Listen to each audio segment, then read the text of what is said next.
100 సభలు మాట్లాడితే ప్రతి సభలో తెలంగాణ సమాజానికి ఒక అన్నగా, ఒక సోదరుడిగా, ఒక తండ్రిగా వారు చెప్పడం జరిగింది.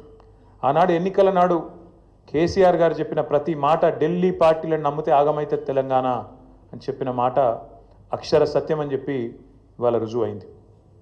ముఖ్యమంత్రి గారు మాట్లాడుతూ నన్ను ఎవరు నమ్ముతలేరు, అప్పు ఉడతలేదు, ఢిల్లీకి వెళ్తే దొంగను చూసినట్టు చూస్తుండ్రు, అపాయింట్మెంట్ కోసం పోతే చెప్పులు ఎత్తుకపోతాడేమో అని భయపడుతున్నారు. నాకు తెలిసి అయితే నేను ఆగమైతే నాకు దగ్గర 48-49 ఏళ్ళు ఉన్నాయి. నేను కూడా రాజకీయాలను ఒక 35 ఏళ్ళకి వెళ్ళి చిన్నప్పటి నుంచి పేపర్లు చదివే అలవాటు ఉంది, టీవీ చూసే అలవాటు ఉంది, రాజకీయ కుటుంబంలో పుట్టినా కాబట్టి దగ్గర నేను కూడా ఒక 10-15 మంది ముఖ్యమంత్రులు వాళ్ళ నడవడిక, వాళ్ళ మాట తీరువన్నీ చూసినాను. నాకు పక్కన చాలామంది విశేషమైన అనుభవం కలిగిన వాళ్ళు ఉన్నారు. కానీ బహుశా ఇంత దివాలా కోరు మాటలు మాత్రం బహుశా ఈ దేశ చరిత్రలనే ఏ రాజకీయ నాయకుడు కూడా మాట్లాడలేదు. ముఖ్యమంత్రి కాదు, ఏ రాజకీయ నాయకుడు కూడా మాట్లాడలేదు. ఒక్క మాటలో చెప్పాలంటే రేవంత్ రెడ్డి గారు నిన్న నాకు పరిపాలన చేత కాదు అని కాడి పడేసిండని చెప్పక తప్పదు. చాలా స్పష్టంగా కాడి వారేసి నాతో కాదు అని చేతులు ఎత్తేసిండు. ఇక అయిపోయింది, నాతో కాదని నిన్న స్పష్టంగా చెప్పిండు. కానీ వారితో పాటు ఈ రాష్ట్ర ప్రజలకు కొన్ని వాస్తవాలు చెప్పాలి కాబట్టి, మా బాధ్యత కాబట్టి చెప్పాలనుకుంటా ఉన్నాం. ఎక్కడ పోయినా దొంగలాగా చూస్తున్నారో అంటున్నాడు ముఖ్యమంత్రి. మరి దొంగలెక్క కాకపోతే ఎట్లా చూస్తారు?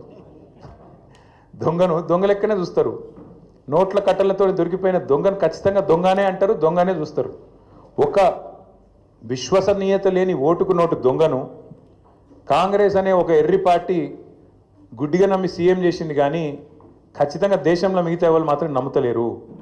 మోసగాళ్లను దొంగలే అంటారు ముఖ్యమంత్రి గారు. ఖచ్చితంగా అది ఈరోజు కాదు, చివరి రోజు దాకా కూడా నీ పరిస్థితి అదే ఉంటుంది, యాద పెట్టుకొని చెప్తున్నా. తప్పు చేసింది దొంగ చేతికి తాళాలు ఇచ్చి కాంగ్రెస్ పార్టీ, రాహుల్ గాంధీ గారు. ఈరోజు మే 6, 2025 నేను మీ అందరు గుర్తు చేస్తున్నా, సరిగ్గా 3 సంవత్సరాల కిందట ఇదే రోజు మే 6, 2022 నాడు రాహుల్ గాంధీ గారు వరంగల్కి వచ్చినారు. రైతు డిక్లరేషన్ అనే పేరిట ఆ రోజు రాహుల్ గాంధీ గారు చెప్పిన మాటలు 2 లక్షల రుణమాఫీ చేస్తామని, అట్లాగే రైతు భరోసా 15,000కు పెంచుతామని, అట్లాగే కౌలు రైతులకు రైతు బంధు ఇస్తామని, అట్లాగే రైతు కూలీలకు న్యాయం చేస్తామని వ్యవసాయ డిక్లరేషన్లో చెప్పి 3 సంవత్సరాలు దాటింది రాహుల్ గాంధీ గారు. అందుకే నేను అంటున్నా, తప్పు చేసింది రాహుల్ గాంధీ, తప్పు చేసింది ఏఐసిసి. దొంగ చేతికి తాళం ఇచ్చి ఇవాళ తెలంగాణ చేతికి చిప్పవచ్చే పరిస్థితి చేసింది ఖచ్చితంగా ఆల్ ఇండియా కాంగ్రెస్ కమిటీ, ముఖ్యంగా దానికి బాధ్యుడు లీడర్ ఆఫ్ ఆపోజిషన్గా ఉన్న రాహుల్ గాంధీ గారు అని చెప్పి నేను చెప్తా ఉన్నాను. అట్లాగే ఇవాళ ఎందుకు ఈ మాటలు, ఎందుకు ఈ ఫ్రస్ట్రేషన్ అని చెప్పి ఇప్పుడు కొంతమంది మిత్రులు వారితో కలిసి మేము వస్తున్నప్పుడు ఇక్కడికి కమలాకర్ గారు, నేను మాట్లాడుకుంటూ వచ్చినాం, వెంకటరమణారెడ్డి గారు, అట్లాగే మా ప్రశాంత్ రెడ్డి గారు మాట్లాడుకుంటూ వస్తుంటే వారందరూ అన్నది మాట ఒకటే, అధికారంలోకి వస్తామని వాళ్ళు అనుకోలేదు, అడ్డగోలుగా హామీలు ఇచ్చిండ్రు, నోటికొచ్చిన చెత్తవాగుడంతా వాగినరు, ఎవరేం చెప్తుంది రాసుకుంటూ వేయినరు, మేనిఫెస్టో అనుకుంటా. ఇవాళ ఏం చేయాలనో తెలుస్తలేదు, వచ్చినాక మొత్తం నాశనం చేసిండ్రు. అట్లాంటి పరిస్థితి వచ్చింది కాబట్టి ఇవాళ కేవలం తప్పించుకోవడానికి, కేవలం ప్రజలను ఇక మాతో కాదు తప్పించుకోవడానికి మార్గాలు వెతుకుతూ, దొంగతనం చేసినాక దొంగ పారిపోయేటప్పుడు ఎట్లయితే మార్గాలు వెతుకుతాడో ఆ పద్ధతుల్లో రేవంత్ రెడ్డి గారు ఇవాళ మాట్లాడుతున్నట్టుగా ఆయన ఫ్రస్ట్రేషన్ చూస్తుంటే కనబడుతూ ఉన్నది. ఎన్ని మాటలు చెప్పిండండి మన రాష్ట్ర ప్రభుత్వ ఉద్యోగులకి, ఎన్ని హామీలు ఇచ్చిండు. అసలు ఉద్యోగుల గురించి, ఉద్యోగుల త్యాగాల గురించి, ఉద్యోగులు తెలంగాణ కోసం చేసిన పని గురించి రేవంత్ రెడ్డికి కనీసం ఇసుమంతన తెలుసా? అసలు ఆనాడు కేసీఆర్ గారు నిరాహార దీక్షకు పోయిందే ఉద్యోగ గర్జన సభ నుంచి. ఉద్యోగుల విషయంలో ఆనాడు ఒకసారి ఫ్రీ జోన్ హైదరాబాద్ అనే ఒక తీర్పు వస్తే దాన్ని ఖచ్చితంగా తిరస్కరిస్తున్నది తెలంగాణ సమాజం అని చెప్పి తెలంగాణ ఎన్జిఓల త్యాగాన్ని గుర్తు చేస్తూ తెలంగాణ ఎన్జిఓ అనే సంఘాన్ని ఉమ్మడి ఆంధ్రప్రదేశ్లో కూడా అత్యద్భుతంగా నడిపిన ఉద్యోగ సంఘాల నాయకులకు మా స్వామి గౌడ్ గారు ఇక్కడే ఉన్నారు, మా శ్రీనివాస్ గౌడ్ గారు ఇక్కడే ఉన్నారు, పెద్దలు దేవిప్రసాద్ గారు ఉన్నారు, పాతూరి సుధాకర్ రెడ్డి గారు ఉన్నారు, ఇంకా ఉపాధ్యాయుల నుంచి వచ్చిన మా సోదరుడు రసమయ్య బాలకృష్ణ గారు ఉన్నారు. ఇట్లా ఎంతోమంది ఆనాడు ఉద్యమంలో కదం దొక్కితే వారి త్యాగ స్ఫూర్తితో అల్టిమేట్గా తెలంగాణ వచ్చింది. కాబట్టే కేసీఆర్ గారు దేశంలో ఎక్కడ లేనట్టు కేంద్ర ప్రభుత్వ ఉద్యోగుల కంటే ఎక్కువ ఉండాలి మన తెలంగాణ ఉద్యోగుల జీతాలని చెప్పి 73% ఫిట్మెంట్ ఇచ్చిండు. ఒక స్పెషల్ ఇంక్రిమెంట్ ఇచ్చిండు, తెలంగాణ ఇంక్రిమెంట్.